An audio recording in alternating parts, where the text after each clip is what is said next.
आणि वस्तुस्थिती पाहणं याच्यामधलं फार अंतर असतं. काही दिवसांना ते सुद्धा आमची तारीफ करतील अशी आम्हाला अपेक्षा आहे. एकनाथ शिंदेंच्या मुलाच्या विरोधात ठाकरेंनी मुद्दामून कमजोर उमेदवार दिला हाही आरोप प्रकाशामध्ये. आम्ही संजय राऊतला मॅनेज केलं होतं, त्याच्यामुळे असं झालं असावं.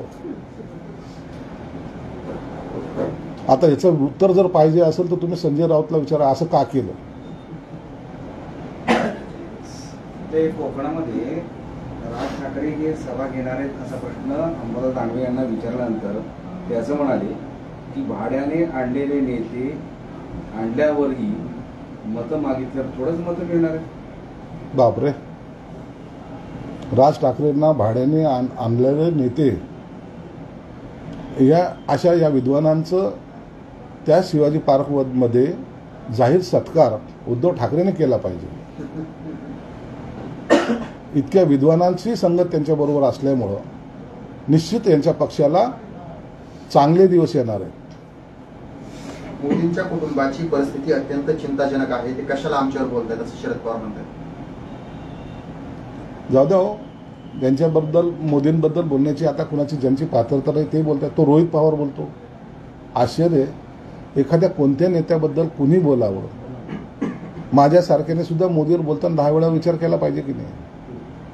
आपली लेवल काय, आपण काल जन्माला आलेलो आहे, कुठेतरी पहिल्यांदा विधानसभा पाहिलेली आहे आणि देशाचं नाही तर जगाचं राजकारण आपल्याला कळतं.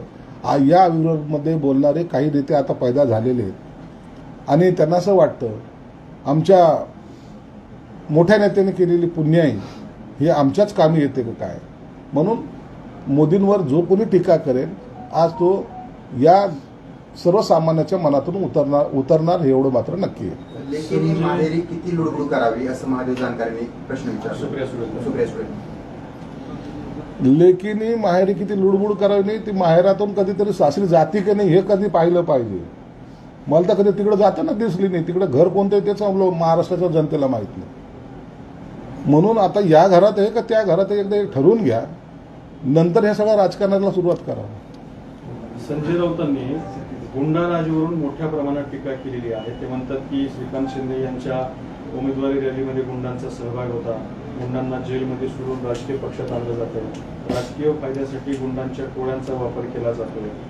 ठाणे आणि डोंबिवलीमध्ये अनेक गुंडांच्या टोळ्या मिळून एक त्यांचा पक्ष निर्माण झाला आहे आणि अशा स्वरूपाचं गुंड ह्या विषयावरून त्यांनी एकनाथ शिंदे आणि श्रीकांत शिंदे यांनाच मोठ्या प्रमाणात टार्गेट केलं. शिवसेना प्रमुख असे म्हणायचे मला शंड नको गुंड हवेत.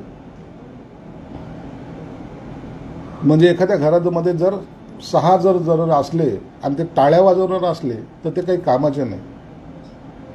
म्हणजे सर्व गाव मामाचं एक नाही कामाचं. अशा पद्धतीने मला हिजड्याची फौज बनवायची नाही तर मला गुंडाची फौज हवी.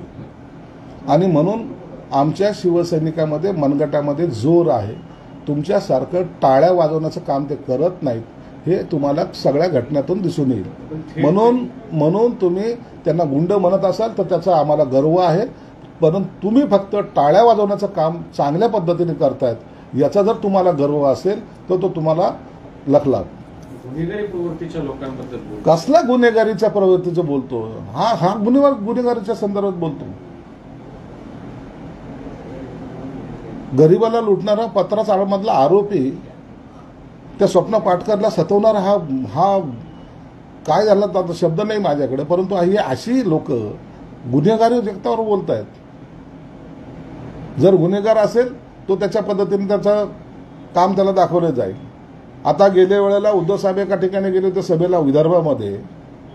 ज्या ठिकाणी ते थांबले होते त्या माणसाने जो मुंबईमध्ये राहतो वास्तव्याला त्याचं ते रिसोर्ट होतं आणि तो बलात्कारच्या आरोपामध्ये फरार आहे. ते तुम्हाला चालतात.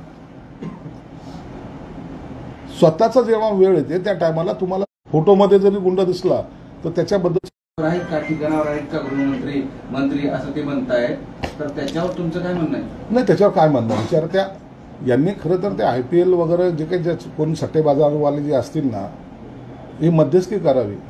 मातोश्रीवर आता पण का नाही आले याचा जाब त्यांना विचारला पाहिजे. सट्टेमध्ये त्यांनीच कमवायचं आणि आम्हाला द्यायचं नाही हे बरोबर नाहीये. हे पटणारं नाही महाराष्ट्राला. महानगरपालिकेमध्ये आम्ही घेत नव्हतो का? घेत होतो. सरकारमध्ये घेत नव्हतो का? घेत होतो. मग IPL वाले काय इतके मोठे झालेत का?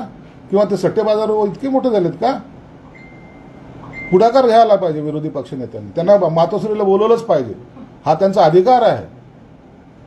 लोक बर्बाद झाले तर काय फरक पडतो? पर्सेंटेज देत नाही.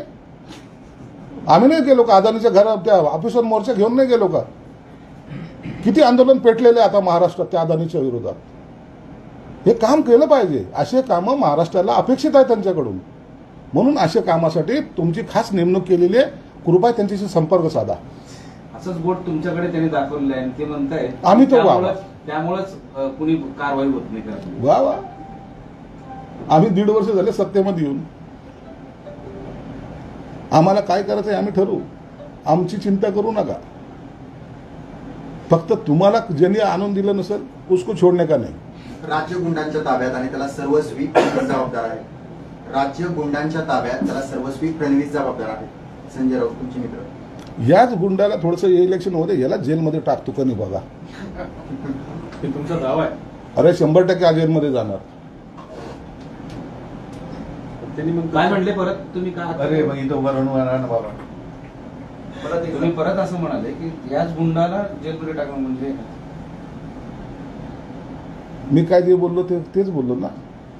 गुंडाबद्दल बोलणारा हा स्वतः दुसऱ्यावर गुंडेगिरी जी करतोय तर त्याला हे निवडणूक होऊ द्या. असलेल्या गुन्ह्यामध्ये हा जेलमध्ये नक्कीच जाईल. आजच मी मुख्यमंत्र्याकडे मागणी करणार आहे. ते स्वप्ना पाटकरच्या तिला न्याय द्या. यासाठीची चौकशी सुरू करा. आणि याला एकदा बाहेर राहिलं तर याला आजकाल करमत नाही आहे. रोज सकाळी सकाळी याला विचार व त्याच्या डोक्यामध्ये गणगण करत असतात. याला एक शांततेची गरज आहे. म्हणून याला पहिल्या आता जेलची रस्ते दाखवा ही मी मागणी मुख्यमंत्र्याकडे सुद्धा करणार आहे. शिवसेना गट आणि राष्ट्रवादी गटाला संजय राऊतांनी अजून वेगळी नावं दिलीत. शिवसेना फडणवीस गट, राष्ट्रवादी फडणवीस गट. बरं झालं फडणवीस गट एकच मानला.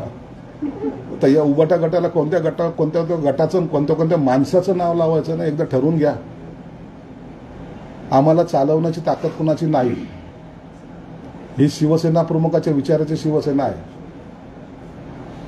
आम्ही शिवसेनेचे प्रमुखाचे विचार घेऊन पुढे चाललेलो आहोत. राजकारणासाठी आमचा जन्म झालेला नाही. करू ते तत्वानं शिवसेना प्रमुखाच्या विचारांना. नाही जमलं तर जसं शिवसेना प्रमुख म्हणतात दुकान बंद करू तशी आमचीही दुकान आम्ही बंद करू. आम्हाला त्याची चिंता सुद्धा नाही. चलो थँक्यू. आज फक्त सगळ्यात जास्त माझा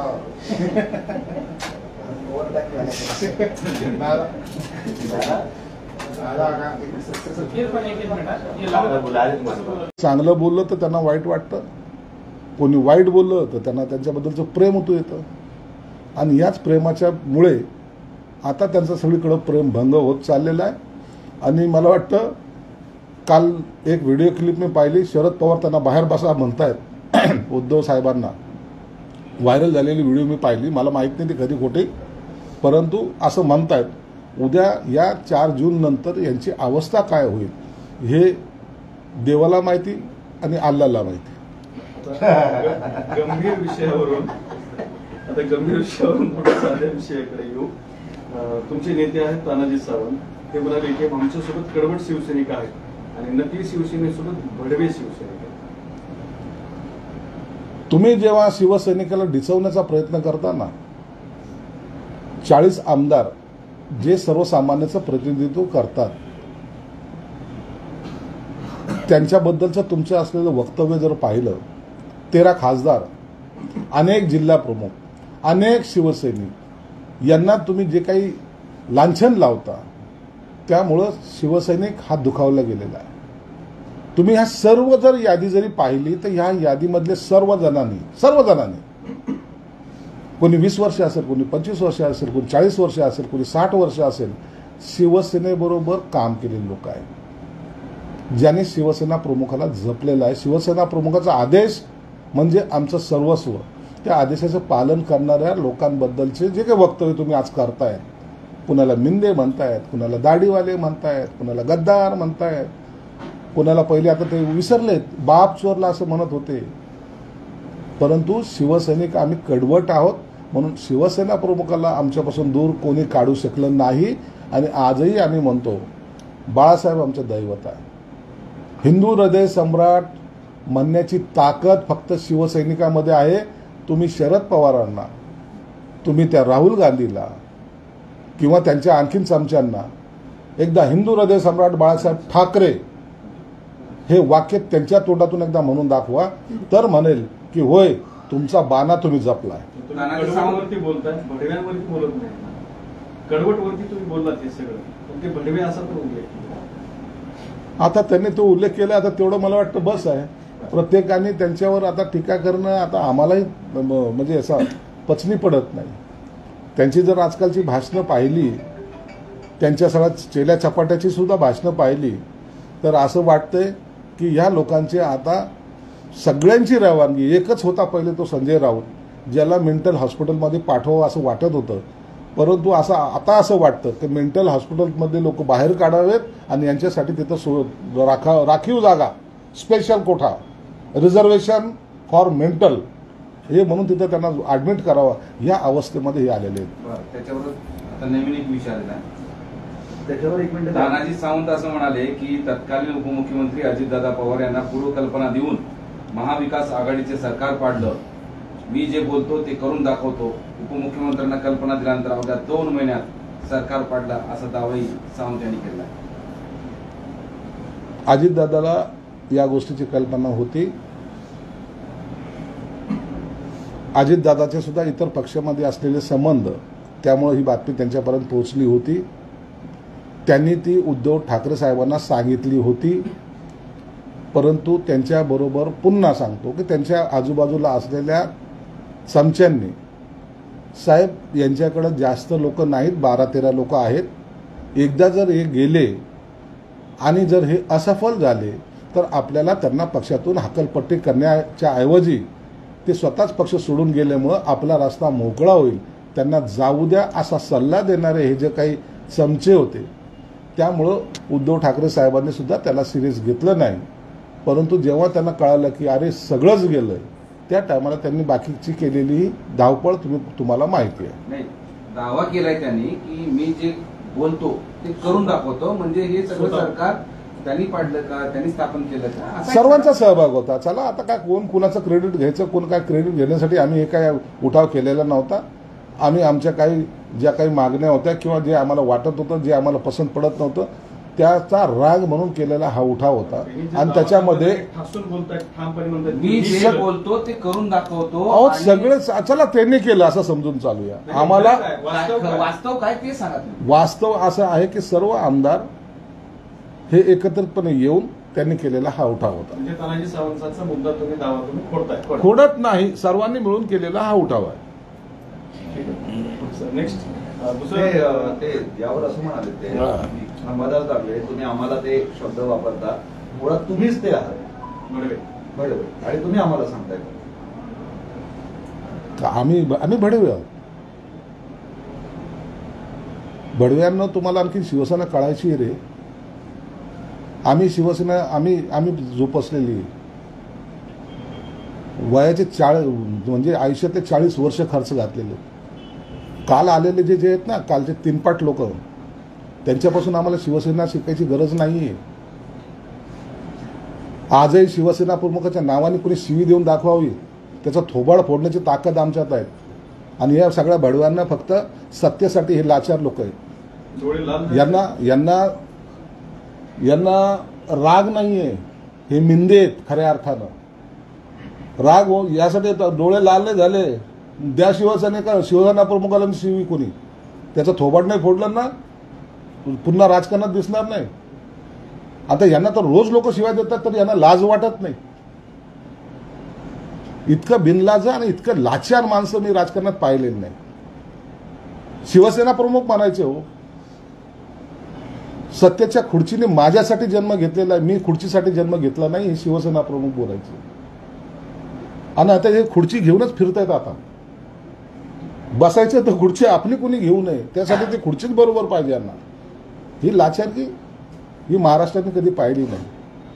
म्हणून शिवसेना जी शिवसेना आहे, जे त्यांचे विचार आहेत, शिवसेना प्रमुखांचे विचार ते जपण्याचं काम आम्ही करतोय.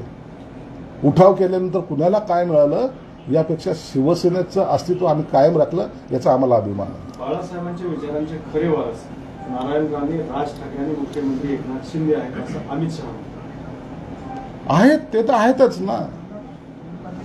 तुम्ही नारायण राणे साहेबांना आज काही विश्लेषण लावता, परंतु तेच नारायण राणे हे शिवसेना प्रमुखांचं कवचाच्या प्रमाणे काम करत होता. ज्या चेंबूर भागामध्ये नारायण राणे राहायचे त्यांची जे सहकारी होते ते खऱ्या अर्थानं त्यावेळेला हे कोणीही मान्य करेल. हे जे सर्व नेते आहेत ना आज त्यांना सर्वांना विचारा ना, कवचाप्रमाणे शिवसेना प्रमुखाच्या बरोबरीने ते राहिलेले होते. कोणीही माझ्या शिवसेना प्रमुखाला धक्का लावता कामा नये हे धाडसानं त्यावेळेला हे नारायण राणे सारखे सर्व लोक तिथे उभे होते. म्हणून शिवसेनेकडे पाहण्याची सुद्धा कोणाची हिंमत नव्हती. हे विसरता कामा नये. आजही नारायण राणे हे शिवसेना प्रमुखाबद्दल ब्रश शब्द सुद्धा आजपर्यंतही बोललेले नाहीत. त्यांना सुद्धा त्या शिवसेना प्रमुखांचं महत्त्व माहिती आहे. त्या शिवसेना प्रमुखांचा आदर ते आजही करतात. त्यांच्याबद्दल तुम्ही जे काही अपशब्द वापरतायत हे सर्वसामान्य माणसाला पचनी पडत नाही. प्रकाश आंबेडकरांनी शिवसेनेवरती दोन महत्वाचे उद्धव ठाकरे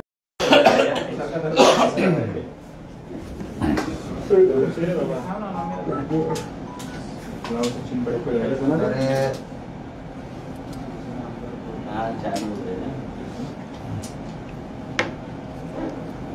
झालं का सचिन भाऊ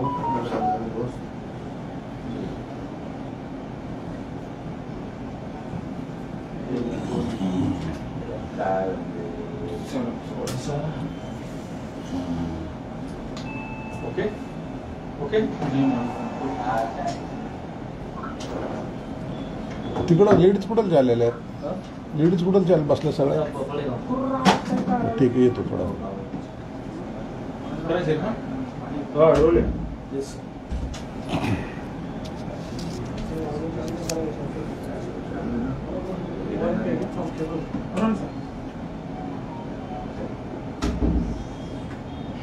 उबाठा गटाच्या वचननामा जाहीरनामा त्याच्यामध्ये त्यांनी महिलाच्या संरक्षणासंदर्भामध्ये आम्ही ते करू किंवा महिलाचा कुठंही अनादर होणार नाही, महिला ही महाराष्ट्रात सुरक्षित राहिली पाहिजे अशा पद्धतीचं वक्तव्य नव्हे तर त्या जाहीरनाम्यामध्ये वचन त्यांनी दिलेलं आहे. मेघा पाटकर, स्वप्ना पाटकर या महिलेवर काही लोक जासूसी करतायत. त्या महिलांशी मी आत्ताच बोललोय. बीकेसीला जाताना तिच्या मागे एक मोटरसायकल नेहमी तिचा पाठलाग करते. तिला धमक्याचे फोन येत आहेत, तिच्या जीविताला धोका आहे आणि या संदर्भात त्या महिलेने पोलीस स्टेशनमध्ये इतके FIR नोंद केलेले आहे. आताच माझ्याशी बोलताना त्यांनी सांगितलं की जवळपास एक पुस्तक तयार होईल एवढे FIR मी त्या माणसाच्या विरोधात म्हणजे संजय राऊतच्या विरोधात नोंदवलेले आहेत. गंभीर प्रकरण असून सुद्धा त्यांच्यावर कारवाई का होत नाही असा त्यांचा आरोप आहे. या संदर्भामध्ये त्या मुख्यमंत्री आणि उपमुख्यमंत्र्यांनाही भेटलेले आहेत असंही त्यांनी माहिती दिलेली आहे. आणि या संदर्भामध्ये SITची चौकशीची मागणी त्या स्वप्न पाटकरांनी केलेली आहे. मी सुद्धा काही वेळानंतर आता मुख्यमंत्री साहेबांशी बोलून त्यांनी जी काही मागणी केलेली SIT चौकशीची ती तातडीने स्थापन करण्यात यावी, त्या चौकशी करण्यात यावी त्या माध्यमातून आणि त्या महिलेला न्याय द्यावा. नसता ती महिला आज या स्टेजवर आलेली आहे. ती म्हणते की मला जर न्याय मिळाला नाही, मी जे दारोदार भटकते, जर याचा कोणी दखल घेतली नाही तर मला स्वतःला शूट करून घ्यावे लागेल असं त्यांचं वाक्य आता माझ्याशी बोलताना त्यांनी वापरलेले आहे. म्हणून असलेले हे गंभीर प्रकरण याकडे सरकार लक्ष देईल अशी माझी सुद्धा अपेक्षा आहे. आणि या संदर्भामध्ये मी वरिष्ठ पातळीवर बोलणार आहे. पण हे अपयशच आहे ना तुमचं. इतक्या दिवसांच्या त्या मागणी करत आहेत आणि तुमचंच सरकार आहे, आता 2 वर्ष झाले, कारवाई तुम्हीच करत नाहीत ना. नाही, यामध्ये काय झालंय याचं निश्चित मी माहिती पण घेईल आणि असं कुणावर अन्याय होणार नाही याची काळजी सरकार निश्चित घेईल अशी माझी अपेक्षा आहे. नमाज पडायला सांगणे ही काय अंधश्रद्धा नाही अशा पद्धतीचं वक्तव्य अंबादास दानवे यांनी केलेलं. म्हणजे तुम्ही जी व्हिडिओ व्हायरल केला त्याच्यावर त्यांची प्रतिक्रिया चंद्रकांत. अहो, आम्ही मुस्लिम समाजाच्या विरोधात नाहीये. मुस्लिम समाजाला तुम्ही नमाज पडायला सांगणारे कोण, हा आमचा बेसिक प्रश्न आहे. मताच्या लाचारीसाठी तुम्ही कुणाला काही उपदेश करणार का? तुम्ही त्यांच्याबरोबर नमाज पडा ना, आम्हाला त्याची काही हरकत नाही. तुम्ही सुनता करून घ्या, आम्हाला काही हरकत नाही. मुस्लिम धर्म चांगला नाही असं कधीच मी म्हणलेलं नाही. ज्याच्या त्याच्या धर्माचं पालन प्रत्येकजण करतो, त्यांनी ते करावं. परंतु तुम्ही सांगणार तुम ऐसा करो तुम वैसा करो, हे तुम्हाला आज का सुचलंय? मुस्लिम समाजाची मतं घेण्यासाठी तुम्ही त्यांना सांगता 5 टाइम की नमाज पढो. तुम्ही त्यांना सांगता बाबा तुम्ही बी पडा, त्याला एखाद्या देवताच्या जर नमाज पडली, तुम्ही जर नमाज पडली त्यात गैर काय? तुम्ही नमाज पडा, तुम्ही सुनता करा ना. परंतु इतराला का मार्गदर्शन करता? ज्याचा त्याचा धर्म ज्याला त्याला प्रिय आहे आणि तो त्या पद्धतीने चालतो, मग तो मुस्लिम धर्म असो कोणताही धर्म असो, त्यांना आपण मार्गदर्शन करण्याची आवश्यकता नाही असं माझं स्पष्ट मत आहे. मग कशासाठी बोलतोय हा माणूस? काय गरज आहे तुला बोलायची? मी काय करावं हे तुम्ही सांगणार कोण? तुम्हाला कोणी अधिकार दिलाय का? इतर धर्मामध्ये ढवळाढवळ करण्याचा तुम्हाला अधिकार कोणी दिलेला आहे? जो तो आपापल्या पद्धतीने करतो त्याला करू द्या.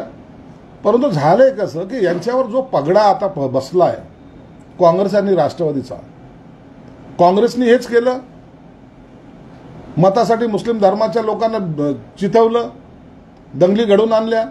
राष्ट्रवादी तेच करते आणि त्याच्यामध्ये आता भरीसभर म्हणून हे त्यांच्याबरोबर असल्यामुळे तर यांना आता बाकीच्या सर्व गोष्टी आठवायला लागलेल्या आहेत. तुम्ही सांगितलं तसं जर खैरेंनी केलं तर काही मतांची टक्केवारी वाढेल? आता ते खैरेंना तुम्ही विचारा. खैरेंना आजकाल फार काय जादूटोने येतात, त्यांना विचारा असं केल्यानं काही मताची टक्केवारी वाढली तर वाढली. इम्तियाज जलील सुद्धा कल है विषय बोलताना म्हणले की मैं भी मस्जिद में ढूंढता हूँ, जब नमाज को जाता हूँ तो मैं भी मस्जिद में ढूंढता हूँ की कहाँ खैरे आए हैं क्या. बरोबर आहे ना. इम्तियाज जलील जे काय बोललं ते खरं आहे आणि मला वाटतं खैरेला त्यांनी बरोबर घेऊन गेलं पाहिजे. खैरेचं आणि त्याचं असलेलं प्रेम हे आता सगळ्याला जग जाहीर होत चाललेलं आहे. म्हणून खैरेंना सुद्धा नमाजीला घेऊन गेलं तर काही गैर नाहीये. एखाद्या धर्माबद्दलचा असलेलं त्याचं प्रेम त्या ठिकाणी व्यक्त सुद्धा होऊ शकतं. सुद्धा विशिष्ट एका वयातच होते, आता सुद्धा कशी होईल? नाही, आता जग पुढे गेलेलं आहे, कधीही सुनता करता येते, असं काही विशिष्ट वय राहिलेलं नाही. मुस्लिमांनी नमाज पडायची असते का त्यांनी मंदिरात जाऊन घंटा वाजायचा असतो असा प्रश्न देखील तुम्हाला विचारला अंबादास दानवे यांनी. कोणी काय करायचं हा त्यांचा प्रश्न आहे, प्रत्येक माणसाचा वैयक्तिक प्रश्न आहे. तुम्ही त्यांना अक्कली शिकवू नका हे माझं म्हणणं आहे. तुम्ही एखाद्या धर्माच्या माणसाला तुम्ही त्याला मार्गदर्शन करू नका, त्याचा धर्म त्याला कळतो. आणि तुम्ही जे आज बोलायला लागले हेच कदाचित बाळासाहेबाला अभिप्रेत असावं असं तुमचं जर समज असेल तर तुम्ही मूर्खाच्या नंदनवनामध्ये वावरत आहात. हिरवे साप पासून ते चंद्रकांत खैरे आता थेट सुनतापर्यंत गेले, त्यांच्या राजकीय कारकिर्दीचं काय सांगाल? त्यांची जर पहिल्याची जर भाषणं पाहिली किंवा त्यांचा तो आवेश पाहिला, हिरवे साप, हिरवे असे हिरवे तसे असे म्हणणारे खैरे आता हे वाल्याकोळीपासून वाल्मिकीपर्यंत जायचा जो प्रवास आहे तर तसा प्रवास आता मला वाटतं खैरेचं परिवर्तन होऊन या धर्मापासून त्या धर्मापर्यंत जाण्याचा प्रवास आता त्यांच्याकडे त्यांचं मार्गक्रमण आहे. वाल्मिकी झाला का वाल्मिकी तुम्ही वाल्याकडे आला? आता हे कुठं जातं हे त्यांनाच माहीत नाही ना. भरकटलेल्या या उभाठ्या गटाची हीच अवस्था झालेली आहे. कोणी त्यांना चांगलं बोललं तर त्यांना वाईट वाटतं. ओके ओके तिकडं लेडीज कुठं झालेल्या आहेत? लेडीज कुठं चाल बसल्या सगळ्या? ठीक आहे, येतो थोडा. करायचे ना? येस.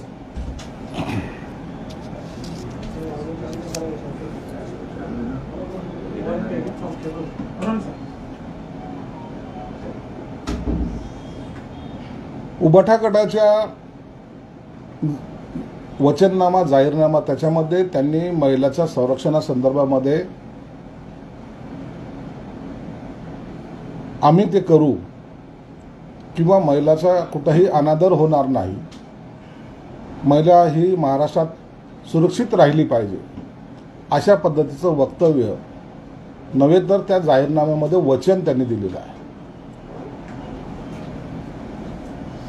मेघा पाटकर, स्वप्ना पाटकर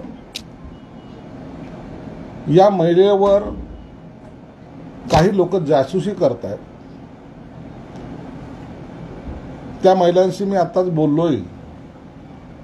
बीकेसीला जाताना तिच्या मागे एक मोटरसायकल नेहमी तिचा पाठलाग करते. तिला धमक्याचे फोन येत आहेत, तिच्या जीविताला धोका आहे आणि या संदर्भात त्या महिलेने पोलीस स्टेशनमध्ये इतके FIR नोंद केलेले आहे. आताच माझ्याशी बोलताना त्यांनी सांगितलं की जवळपास एक पुस्तक तयार होईल एवढे FIR मी त्या माणसाच्या विरोधात म्हणजे संजय राऊतच्या विरोधात नोंदवलेले आहेत. गंभीर प्रकरण असून सुद्धा त्यांच्यावर कारवाई का होत नाही असं त्यांचा आरोप आहे. या संदर्भामध्ये त्या मुख्यमंत्री आणि उपमुख्यमंत्र्यांनाही भेटलेल्या आहेत असंही त्यांनी माहिती दिलेली आहे आणि या संदर्भामध्ये SITची चौकशीची मागणी त्या स्वप्न पाटकरांनी केलेली आहे. मी सुद्धा काही वेळानंतर आता मुख्यमंत्री साहेबांशी बोलून त्यांनी जी काही मागणी केलेली SIT चौकशीची ती तातडीने स्थापन करण्यात यावी, त्या चौकशी करण्यात यावी त्या माध्यमातून आणि त्या महिलेला न्याय द्यावा. नसता ती महिला आज या स्टेजवर आलेली आहे. ती म्हणते की मला जर न्याय मिळाला नाही, मी जे दारोदार भटकते, जर याचा कोणी दखल घेतली नाही तर मला स्वतःला शूट करून घ्यावे लागेल असं त्यांचं वाक्य आता माझ्याशी बोलताना त्यांनी वापरलेले आहे. म्हणून असलेले हे गंभीर प्रकरण याकडे सरकार लक्ष देईल अशी माझी सुद्धा अपेक्षा आहे आणि या संदर्भामध्ये मी वरिष्ठ पातळीवर बोलणार आहे. पण हे अपयशच आहे ना तुमचं, इतक्या दिवसांच्या त्या मागणी करता आहेत आणि तुमचंच सरकार आहे, आता 2 वर्ष झाले, कारवाई तुम्हीच करत नाहीत ना. नाही, यामध्ये काय झालंय याचं निश्चित मी माहिती पण घेईल आणि असं कुणावर अन्याय होणार नाही याची काळजी सरकार निश्चित घेईल अशी माझी अपेक्षा आहे. नमाज पडायला सांगणे ही काय अंधश्रद्धा नाही अशा पद्धतीचं वक्तव्य अंबादास दानवे यांनी केलेलं. म्हणजे तुम्ही जी व्हिडिओ व्हायरल केला त्याच्यावर त्यांची प्रतिक्रिया चंद्रकांत. आम्ही मुस्लिम समाजाच्या विरोधात नाहीये. मुस्लिम समाजाला तुम्ही नमाज पडायला सांगणारे कोण हा आमचा बेसिक प्रश्न आहे. मताच्या लाचारीसाठी तुम्ही कुणाला काही उपदेश करणार का? तुम्ही त्यांच्याबरोबर नमाज पडा ना, आम्हाला त्याची काही हरकत नाही. तुम्ही सुनता करून घ्या, आम्हाला काही हरकत नाही. मुस्लिम धर्म चांगला नाही असं कधीच मी म्हणलेलं नाही. ज्याच्या त्याच्या धर्माचं पालन प्रत्येकजण करतो, त्यांनी ते करावं. परंतु तुम्ही सांगणार तुम ऐसा करो तुम वैसा करो हे तुम्हाला आज का सुचलंय? मुस्लिम समाजाची मतं घेण्यासाठी तुम्ही त्यांना सांगता 5 टाइम की नमाज पढो, तुम्ही त्यांना सांगता बाबा तुम्ही बी पडा. त्याला एखाद्या देवताच्या जर नमाज पडली, तुम्ही जर नमाज पडली त्यात गैर काय? तुम्ही नमाज पडा, तुम्ही सुनता करा ना. परंतु इतराला का मार्गदर्शन करता? ज्याचा त्याचा धर्म ज्याला त्याला प्रिय आहे आणि तो त्या पद्धतीने चालतो, मग तो मुस्लिम धर्म असो कोणताही धर्म असो, त्यांना आपण मार्गदर्शन करण्याची आवश्यकता नाही असं माझं स्पष्ट मत आहे. मग कशासाठी बोलतोय हा माणूस? काय गरज आहे तुला बोलायची? मी काय करावं हे तुम्ही सांगणार कोण? तुम्हाला कोणी अधिकार दिलाय का? इतर धर्मामध्ये ढवळाढवळ करण्याचा तुम्हाला अधिकार कोणी दिलेला आहे? जो तो आपापल्या पद्धतीने करतो त्याला करू द्या.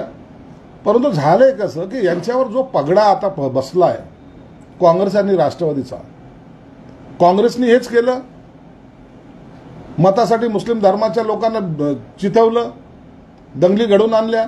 राष्ट्रवादी तेच करते. आणि त्याच्यामध्ये आता भरीसभर म्हणून हे त्यांच्याबरोबर असल्यामुळे तर यांना आता बाकीच्या सर्व गोष्टी आठवायला लागलेल्या आहेत. तुम्ही सांगितलं तसं जर खैरेंनी केलं तर काही मतांची टक्केवारी वाढेल. आता ते खैरेंना तुम्ही विचारा. खैरेंना आजकाल फार काय जादूटोने येतात, त्यांना विचारा असं केल्यानं काही मताची टक्केवारी वाढली तर वाढली. इम्तियाज जलील सुद्धा काल ह्या विषयावर बोलताना म्हणले की मैं भी मस्जिद में ढूंढता हूँ, जब नमाज को जाता हूँ तो मैं भी मस्जिद में ढूंढता हूँ की कहाँ खैरे आए हैं क्या. बरोबर आहे ना. इम्तियाज जलीलने काय बोललं ते खरं आहे आणि मला वाटतं खैरेला त्यांनी बरोबर घेऊन गेलं पाहिजे. खैरेचं आणि त्याचं असलेलं प्रेम हे आता सगळ्याला जग जाहीर होत चाललेलं आहे. म्हणून खैरेंना सुद्धा नमाजीला घेऊन गेलं तर काही गैर नाहीये. एखाद्या धर्माबद्दलचं असलेलं त्याचं प्रेम त्या ठिकाणी व्यक्त सुद्धा होऊ शकतं. सुद्धा विशिष्ट एका वयातच होते, आता सुद्धा कशी होईल? नाही आता जग पुढे गेलेलं आहे, कधीही सुनता करता येते, असं काही विशेष वय राहिलेलं नाही. मुस्लिमांनी नमाज पढायची असते का त्यांनी मंदिरात जाऊन घंटा वाजायचा असतो असा प्रश्न देखील तुम्हाला विचारला अंबादास दानवे यांनी. कोणी काय करायचं हा त्यांचा प्रश्न आहे, प्रत्येक माणसाचा वैयक्तिक प्रश्न आहे. तुम्ही त्यांना अक्कली शिकवू नका हे माझं म्हणणं आहे. तुम्ही एखाद्या धर्माच्या माणसाला तुम्ही त्याला मार्गदर्शन करू नका, त्याचा धर्म त्याला कळतो. आणि तुम्ही जे आज बोलायला लागले हेच कदाचित बाळासाहेबाला अभिप्रेत असावं असं तुमचं जर समज असेल तर तुम्ही मूर्खाच्या नंदनवनामध्ये वावरत आहात. हिरवे साप पासून ते चंद्रकांत खैरे आता थेट सुनतापर्यंत गेले. त्यांच्या राजकीय कारकिर्दीचं काय सांगाल? त्यांची जर पहिल्याची जर भाषणं पाहिली किंवा त्यांचा तो आवेश पाहिला, हिरवे साप, हिरवे असे, हिरवे तसे असे म्हणणारे खैरे आता हे वाल्याकोळीपासून वाल्मिकीपर्यंत जायचा जो प्रवास आहे तर तसा प्रवास आता मला वाटतं खैरेचं परिवर्तन होऊन या धर्मापासून त्या धर्मापर्यंत जाण्याचा प्रवास आता त्यांच्याकडे त्यांचं मार्गक्रमण आहे. वाल्यात वाल्मिकी झाला का वाल्मिकीतून वाल्याकडे आला? आता हे कुठं जातं हे त्यांनाच माहीत नाही ना. भरकटलेल्या या उभाठ्या गटाची हीच अवस्था झालेली आहे. कोणी त्यांना चांगलं बोललं तर त्यांना वाईट वाटतं, कोणी वाईट बोललं तर त्यांना त्यांच्याबद्दलचं प्रेम होतं येतं. आणि याच प्रेमाच्या मुळे आता त्यांचं सगळीकडं प्रेमभंग होत चाललेला आहे. आणि मला वाटतं काल एक व्हिडिओ क्लिप मी पाहिली, शरद पवार त्यांना बाहेर बसा म्हणतायत उद्धव साहेबांना. व्हायरल झालेली व्हिडिओ मी पाहिली, मला माहीत नाही ती कधी खोटी, परंतु असं म्हणतायत. उद्या या 4 जून नंतर यांची अवस्था काय होईल हे देवाला माहिती आणि अल्लाला माहिती. सुद्धा त्याला सिरियस घेतलं नाही, परंतु जेव्हा त्यांना कळालं की अरे सगळंच गेलंय त्या टायमाला त्यांनी बाकीची केलेली धावपळ तुम्हाला माहिती आहे. नाही, दावा केलाय त्यांनी की मी जे बोलतो ते करून दाखवतो, म्हणजे हे सगळं सरकार त्यांनी पाडलं का, त्यांनी स्थापन केलं का? सर्वांचा सहभाग होता. चला आता काय कोण कुणाचं क्रेडिट घ्यायचं, कोण काय क्रेडिट घेण्यासाठी आम्ही हे काय उठाव केलेला नव्हता. आम्ही आमच्या ज्या काही मागण्या होत्या किंवा जे आम्हाला वाटत होतं, जे आम्हाला पसंत पडत नव्हतं त्याचा राग म्हणून केलेला हा उठाव होता. आणि त्याच्यामध्ये मी जे बोलतो ते करून दाखवतो. सगळे चला त्यांनी केलं असं समजून चालूया. आम्हाला वास्तव काय ते सांगा. वास्तव असं आहे की सर्व आमदार हे एकत्रितपणे येऊन त्यांनी केलेला हा उठाव होता. म्हणजे तानाजी सावंतांचा मुद्दा तुम्ही दावा तुम्ही खोडताय? खोडत नाही, सर्वांनी मिळून केलेला हा उठाव आहे. नेक्स्ट ते यावर असं म्हणाले ते अंबादास दानवे, तुम्ही आम्हाला ते शब्द वापरता, मुळात तुम्हीच ते आहात बरोबर, आणि तुम्ही आम्हाला सांगताय आम्ही भडवे आहोत. भडव्यांना तुम्हाला आणखी शिवसेना कळायची रे. आम्ही शिवसेना आम्ही जोपासलेली वयाचे 40 म्हणजे आयुष्यातले 40 वर्ष खर्च घातलेले. काल आलेले जे आहेत ना, कालचे 3 पाट लोक, त्यांच्यापासून आम्हाला शिवसेना शिकायची गरज नाहीये. आजही शिवसेना प्रमुखाच्या नावाने कोणी शिवी देऊन दाखवावी, त्याचा थोबाड फोडण्याची ताकद आमच्यात आहे. आणि या सगळ्या भडव्यांना फक्त सत्तेसाठी हे लाचार लोक आहेत. यांना राग नाहीये, हे मिंदे आहेत खऱ्या अर्थानं. राग यासाठी डोळे लाल नाही झाले, द्या शिवसेना प्रमुखाला शिवी कोणी त्याचा थोबाड नाही फोडलं ना, पुन्हा राजकारणात दिसणार नाही. आता यांना तर रोज लोक शिवाय देतात तर यांना लाज वाटत नाही. इतकं बिनलाज आणि इतकं लाचार माणसं मी राजकारणात पाहिलेलं नाही. शिवसेना प्रमुख म्हणायचे हो. सत्तेच्या खुर्चीने माझ्यासाठी जन्म घेतलेला आहे, मी खुर्चीसाठी जन्म घेतला नाही, हे शिवसेना प्रमुख बोलायचे. आणि आता हे खुर्ची घेऊनच फिरतायत. आता बसायचं तर खुर्ची आपली कोणी घेऊ नये, त्यासाठी ते खुर्चीच बरोबर पाहिजे यांना. ही लाचारगी ही महाराष्ट्राने कधी पाहिली नाही. म्हणून शिवसेना जी शिवसेना आहे, जे त्यांचे विचार आहे, शिवसेना प्रमुखांचे विचार, ते जपण्याचं काम आम्ही करतोय. उठाव केल्यानंतर कुणाला काय मिळालं यापेक्षा शिवसेनेचं अस्तित्व आम्ही कायम राखलं याचा आम्हाला अभिमान आहे. बाळासाहेबांच्या विचारांचे खरे वारस नारायण राणे, राज ठाकरे आणि मुख्यमंत्री एकनाथ शिंदे आहेत असं अमित शहा आहेत. ते तर आहेतच ना. तुम्ही नारायण राणे साहेबांना आज काही विश्लेषण लावता, परंतु तेच नारायण राणे हे शिवसेना प्रमुखांचं कवचाच्या प्रमाणे काम करत होता. ज्या चेंबूर भागामध्ये नारायण राणे राहायचे, त्यांची जे सहकारी होते ते खऱ्या अर्थानं त्यावेळेला, हे कुणीही मान्य करेल, हे जे सर्व नेते आहेत ना आज, त्यांना सर्वांना विचारा ना, कवचा प्रमाणे शिवसेना प्रमुखाच्या बरोबरीने ते राहिलेले होते. कोणीही माझ्या शिवसेना प्रमुखाला धक्का लावता कामा नये, हे धाडसानं त्यावेळेला हे नारायण राणे सारखे सर्व लोक तिथे उभे होते. म्हणून शिवसेनेकडे पाहण्याची सुद्धा कोणाची हिंमत नव्हती. हे विसरता कामा नये. आजही नारायण राणे हे शिवसेना प्रमुखाबद्दल ब्रश शब्द सुद्धा आजपर्यंतही बोललेले नाहीत. त्यांना सुद्धा त्या शिवसेना प्रमुखांचं महत्त्व माहिती आहे. त्या शिवसेना प्रमुखांचा आदर ते आजही करतात. त्यांच्याबद्दल तुम्ही जे काही अपशब्द वापरताय हे सर्वसामान्य माणसाला पचने पडत नाही. प्रकाश आंबेडकरांनी शिवसेनेवरती 2-3 महत्त्वाच्या उद्धव ठाकरेंवरती विषय मुद्दे मांडले. त्यातला पहिला मुद्दा आहे की निवडणूक झाल्यानंतर ठाकरे आणि मोदींचं पुन्हा जोडू शकतो. बाबा, आता मला कशावरच विश्वास राहिलेला नाही. कधी काय होईल सांगता येत नाही. ज्यांना आयुष्यामध्ये ज्यांची तोंडही पाहिजे नाहीत अशा लोकांबरोबर आज त्यांचे पार्ट्या होत आहेत, त्यांचे गळाभेट होते. जे यांना शिव्या देत होत्यात त्यांना घेऊन हे मांडीवर बसतात. असे सर्व लोक जेव्हा जमा झाले त्या टायमाला राजकारणामध्ये काहीही घडू शकतात. याबद्दल आता महाराष्ट्राच्या जनतेला विश्वास वाटतोय की बाबा उद्या हे कुठेही जाऊ शकतात आणि काही करू शकतात. म्हणून प्रकाश आंबेडकरांनी केलेलं स्टेटमेंट त्या आधारावरचं असावं आणि त्यात काही नवल वाटण्यासारखं काही नाही. उद्धव ठाकरे केवळ मुस्लिम मतांसाठी काँग्रेससोबत आहेत असं त्यांचं नाव आहे. आता झालंच ना. आता त्यांचे सहकारी लोक आता एवढे चांगले बोलायला लागलेले आहेत, लोकांना सल्ले द्यायला लागलेले आहेत.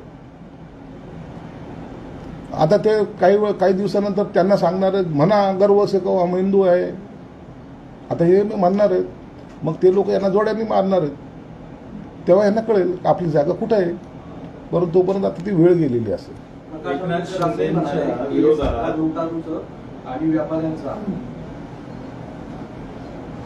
त्यांचे अनेक आरोप आहेत. काँग्रेसवर पण होते, आमच्यावर पण असतील. आणि आरोप करणं आणि वस्तुस्थिती पाहणं याच्यामधलं फार अंतर असतं. काही दिवसांना ते सुद्धा आमची तारीफ करतील अशी आम्हाला अपेक्षा आहे. एकनाथ शिंदेंच्या मुलाच्या विरोधात ठाकरेंनी मुद्दामून कमजोर उमेदवार दिला, हाही आरोप प्रकाशामध्ये. आम्ही संजय राऊतला मॅनेज केलं होतं, त्याच्यामुळे असं झालं असावं. आता याचं उत्तर जर पाहिजे असेल तर तुम्ही संजय राऊतला विचारा, असं का केलं. ते कोकणामध्ये राज ठाकरे हे सभा घेणार आहेत असा प्रश्न अंबादास दानवे यांना विचारल्यानंतर ते असं म्हणाले की भाड्याने आणलेले नेते आणल्यावरही मतं मागितल्यावर थोडंच मतं मिळणार आहे. बापरे, राज ठाकरेंना भाड्याने आणलेले नेते या विद्वानांचं त्या शिवाजी पार्कमध्ये जाहीर सत्कार उद्धव ठाकरेने केला पाहिजे. इतक्या विद्वानांची संगत त्यांच्याबरोबर असल्यामुळं निश्चित यांच्या पक्षाला चांगले दिवस येणार आहेत. मोदींच्या कुटुंबाची परिस्थिती अत्यंत चिंताजनक आहे, ते कशाला आमच्यावर बोलतात असं शरद पवार म्हणतात. जाऊ द्या हो, त्यांच्याबद्दल मोदींबद्दल बोलण्याची आता कुणाची ज्यांची पात्रता नाही ते बोलतात. तो रोहित पवार बोलतो. आश्चर्य, एखाद्या कोणत्या नेत्याबद्दल कुणी बोलावं. माझ्यासारख्याने सुद्धा मोदीवर बोलताना 10 वेळा विचार केला पाहिजे की नाही. आपली लेवल काय, आपण काल जन्माला आलेलो आहे, कुठेतरी पहिल्यांदा विधानसभा पाहिलेली आहे. आणि देशाचं नाही तर जगाचं राजकारण आपल्याला कळतं. या विरोधामध्ये बोलणारे काही नेते आता पैदा झालेले आहेत आणि त्यांना असं वाटतं आमच्या मोठ्या नेत्याने केलेली पुण्याई ही आमच्याच कामी येते का काय. म्हणून मोदींवर जो कोणी टीका करेल आज तो या सर्वसामान्याच्या मनातून उतरणार हे एवढं मात्र नक्की आहे. लेकीने माहेरी किती लुडबुड करावी असं महादेव जानकरांनी प्रश्न विचारला. सुप्रिया सुळे लेकीने माहेरी किती लुडबुड करावी नाही, ती माहेरातून कधीतरी सासरी जाती की नाही हे कधी पाहिलं पाहिजे. मला तर कधी तिकडे जाताना दिसली नाही. तिकडे घर कोणतं आहे तेच महाराष्ट्राच्या जनतेला माहित नाही. म्हणून आता या घरात आहे का त्या घरात आहे एकदा ठरवून घ्या, नंतर ह्या सगळ्या राजकारणाला सुरुवात करा. संजय राऊतांनी गुंडा राजवरून मोठ्या प्रमाणात टीका केलेली आहे. ते म्हणतात की श्रीकांत शिंदे यांच्या उमेदवारी रॅलीमध्ये गुंडांचा सहभाग होता, गुंडांना जेलमध्ये सोडून राजकीय पक्षात आणलं जातं, राजकीय फायद्यासाठी गुंडांच्या टोळ्यांचा वापर केला जातो. मुझे नमाज को जाता हूं तो मैं भी मस्जिद में ढूंढता हूं कि कहां खैरे आए हैं क्या. बरोबर आहे ना. इम्तियाज जलीलने काय बोललं ते खरं आहे आणि मला वाटतं खैरेला त्यांनी बरोबर घेऊन गेलं पाहिजे. खैरेचं आणि त्याचं असलेलं प्रेम हे आता सगळ्याला जग जाहीर होत चाललेलं आहे. म्हणून खैरेंना सुद्धा नमाजीला घेऊन गेलं तर काही गैर नाही आहे. एखाद्या धर्माबद्दलचं असलेलं त्याचं प्रेम त्या ठिकाणी व्यक्त सुद्धा होऊ शकतं. सुनता विशिष्ट एका वयातच होते, आता सुनता कशी होईल? नाही आता जग पुढे गेलेलं आहे, कधीही सुनता करता येते, असं काही विशेष वय राहिलेलं नाही. मुस्लिमांनी नमाज पढायची असते तर त्यांनी मंदिरात जाऊन घंटा वाजायचा असतो असा प्रश्न देखील तुम्हालाच विचारलाय अंबादास दानवे. कोणी काय करायचं हा त्यांचा प्रश्न आहे, प्रत्येक माणसाचा वैयक्तिक प्रश्न आहे. तुम्ही त्यांना अक्कली शिकवू नका हे माझं म्हणणं आहे. तुम्ही एखाद्या धर्माच्या माणसाला तुम्ही त्याला मार्गदर्शन करू नका, त्याचा धर्म त्याला कळतो. आणि तुम्ही जे आज बोलायला लागले हेच कदाचित बाळासाहेबाला अभिप्रेत असावं असं तुमचं जर समज असेल तर तुम्ही मूर्खाच्या नंदनवनामध्ये वावरत आहात. हिरवे साप पासून ते चंद्रकांत खैरे आता थेट सुनतापर्यंत गेलेले आहेत. तर त्यांच्या राजकीय कारकिर्दीचं काय सांगा. त्यांची जर पहिल्याची जर भाषणं पाहिली किंवा त्यांचा तो आवेश पाहिला, हिरवे साप, हिरवे असे हिरवे तसे असे म्हणणारे खैरे आता हे वाल्या कोळीपासून वाल्मिकीपर्यंत जायचा जो प्रवास आहे तर तसा प्रवास आता मला वाटतं खैरेचा परिवर्तन होऊन या धर्मापासून त्या धर्मापर्यंत जाण्याचा प्रवास आता त्यांच्याकडे त्यांचं मार्गक्रमण आहे. वाल्याची वाल्मिकी झाला का वाल्मिकी तुम्ही वाल्याकडे आला. आता हे कुठं जातं हे त्यांनाच माहीत नाही ना. भरकटलेल्या या उभाठ्या गटाची हीच अवस्था झालेली आहे. कोणी त्यांना चांगलं बोललं तर त्यांना वाईट वाटतं, कोणी वाईट बोललं तर त्यांना त्यांच्याबद्दलचं प्रेम होतं येतं. आणि याच प्रेमाच्या मुळे आता त्यांचं सगळीकडं प्रेम भंग होत चाललेलं आहे. आणि मला वाटतं काल एक व्हिडिओ क्लिप मी पाहिली, शरद पवार त्यांना बाहेर बसा म्हणतायत उद्धव साहेबांना. व्हायरल झालेली व्हिडिओ मी पाहिली, मला माहीत नाही ती खरी खोटी, परंतु असं म्हणतायत. उद्या या 4 जून नंतर यांची अवस्था काय होईल हे देवाला माहिती आणि अल्लाला माहिती. गंभीर विषयावरून थोड्या साध्या विषयाकडे येऊ. तुमचे नेते आहेत, कारवाई तुम्हीच करत नाहीत ना. नाही, यामध्ये काय झालंय याचं निश्चित मी माहिती पण घेईल आणि असं कुणावर अन्याय होणार नाही याची काळजी सरकार निश्चित घेईल अशी माझी अपेक्षा आहे.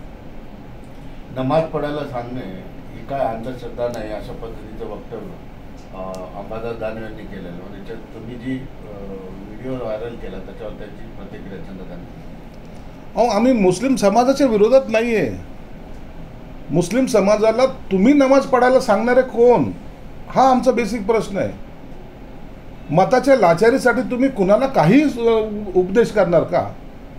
तुम्ही त्यांच्याबरोबर नमाज पढा ना, आम्हाला त्याची काही हरकत नाही. तुम्ही सुनता करून घ्या, आम्हाला काही हरकत नाही. मुस्लिम धर्म चांगला नाही असं कधीच मी म्हणलेलं नाही. ज्याच्या त्याच्या धर्माचं पालन प्रत्येकजण करतो, त्यांनी ते करावं. परंतु तुम्ही सांगणार तुम ऐसा करो तुम वैसा करो हे तुम्हाला आज का सुचलंय.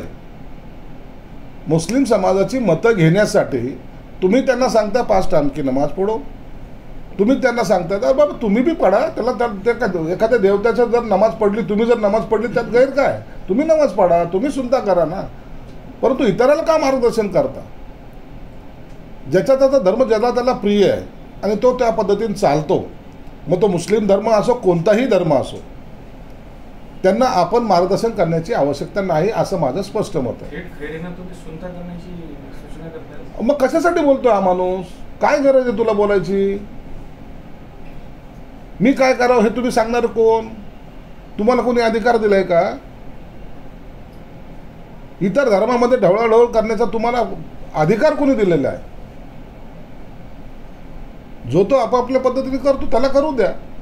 परंतु झालंय कसं की यांच्यावर जो पगडा आता बसला आहे काँग्रेस आणि राष्ट्रवादीचा, काँग्रेसने हेच केलं, मतासाठी मुस्लिम धर्माच्या लोकांना चिथवलं, दंगली घडवून आणल्या. राष्ट्रवादी तेच करते आणि त्याच्यामध्ये आता भरीसभर म्हणून हे त्यांच्याबरोबर असल्यामुळे तर यांना आता बाकीच्या सर्व गोष्टी आठवायला लागलेल्या आहेत. तुम्ही सांगितलं तसं जर खैरेंनी केलं तर काही मतांची टक्केवारी वाढेल. आता ते खैरेंना तुम्ही विचारा. खैरेंना आजकाल फार काय जादूटोणे येतात, त्यांना विचारा असं केल्यानं काही मताची.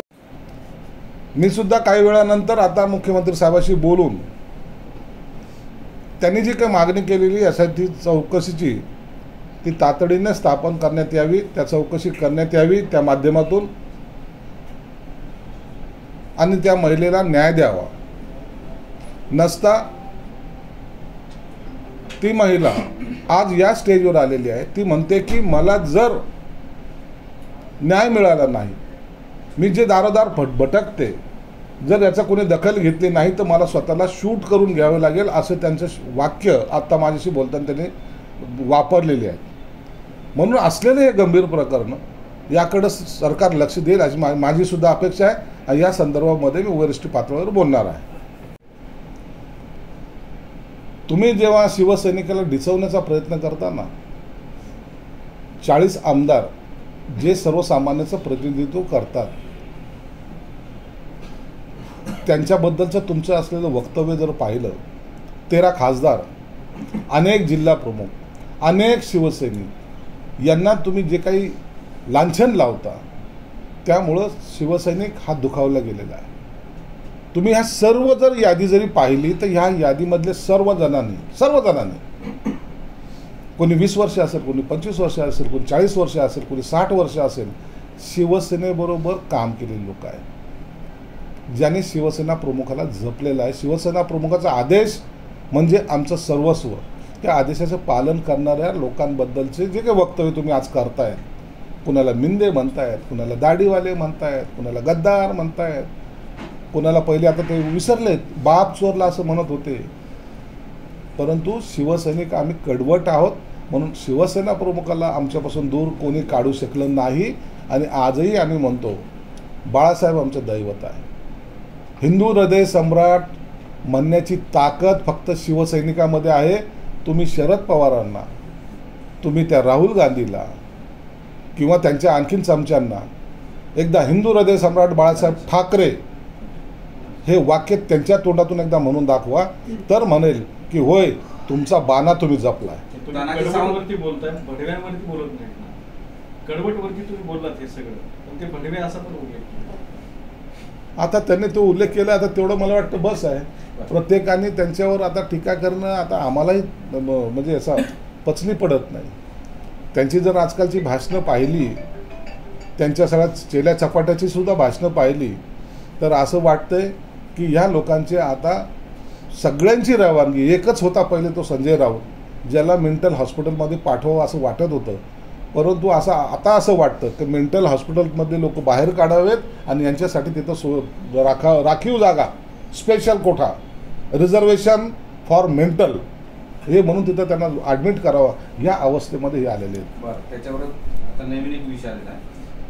त्याच्यावर एक मिनिट. तानाजी सावंत असं म्हणाले की तत्कालीन उपमुख्यमंत्री अजितदादा पवार यांना पूर्वकल्पना देऊन महाविकास आघाडीचे सरकार पाडलं. मी जे बोलतो ते करून दाखवतो.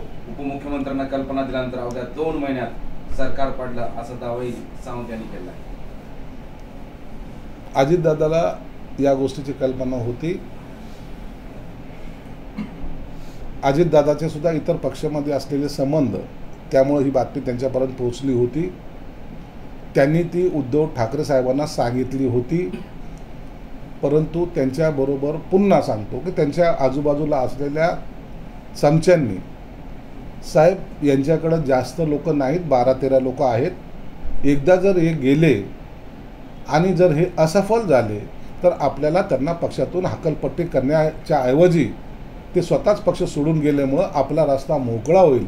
त्यांना जाऊ द्या असा सल्ला देणारे हे जे काही चमचे होते, त्यामुळं उद्धव ठाकरे साहेबांनी सुद्धा त्याला सिरियस घेतलं नाही. परंतु जेव्हा त्यांना कळालं की अरे सगळंच गेलं आहे, त्या टायमाला त्यांनी बाकीची केलेली धावपळ तुम्हाला माहिती आहे. नाही, दावा केलाय त्यांनी की मी जे